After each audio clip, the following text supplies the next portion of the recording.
What's up, guys? Jamie. I just want to real quick just say on the note of the development of Trayvon Martin's suspension and it dealing with supposed traces of marijuana in a plastic bag.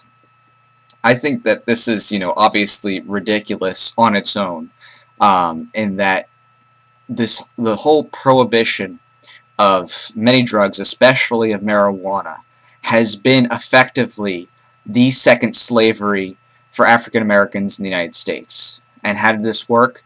Well, when all of the white, whatever you want to call them, makeup of people, original colonists, original, people of the first 13 states, however you want to qualify it, early Americans, leading up till, the mid-1800s, they had the monopoly in the South on tobacco production, among other goods, whiskey and stuff like that. But we'll focus on tobacco because that's the most relevant. They had the monopoly on tobacco production, okay? Because of this, a great amount of wealth was produced in the trade of tobacco. And today, of course, there's still a big lobby for that. And, of course, things like alcohol, too, which everybody knows, tobacco and alcohol, really not good for your brain, really not good for your long-term health, and even in moderation, very risky to use. Now, of course, as somebody who's a voluntarist, I don't think that anybody should have anything banned. You should, of course, be free to choose to do whatever you want to do with your body as long as you are not physically hurting another person. But the weed thing specifically always gets me because it just makes me so angry to see how it's intentionally used to enslave this generation of African Americans, or blacks if you want to say, because not every black person in America necessarily came from Africa recently. But in any case, you get the point. And how do I come to this conclusion? Do your research on, jail and prison populations.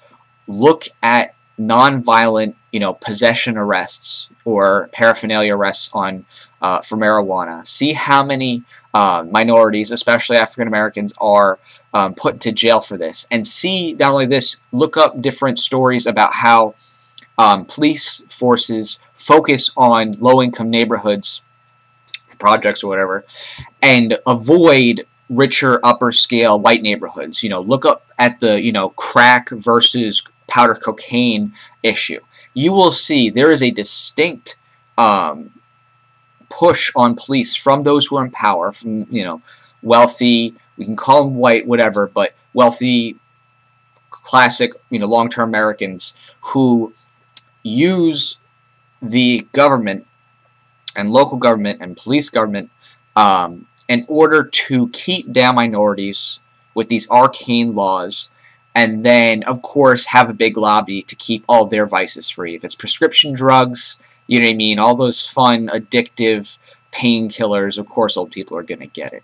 If it's alcohol or tobacco, of course they're going to get it. Of course, if it's weed, less than a gram, throw them in jail. I mean, it's a horrible thing because what it has done essentially has robbed the next generation of African Americans who, if you take a look at who sells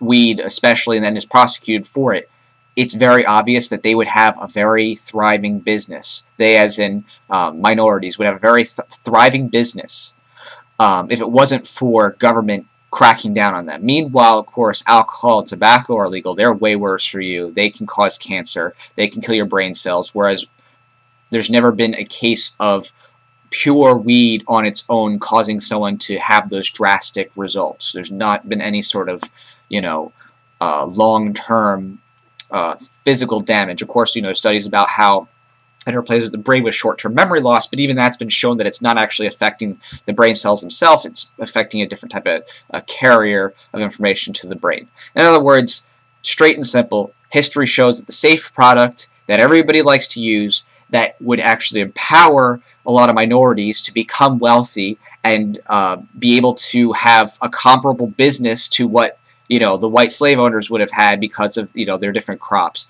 Well, it takes away their power to, in this time, in the 1900s, or past the early 1900s on to today, it takes away their ability to have successful, thriving businesses.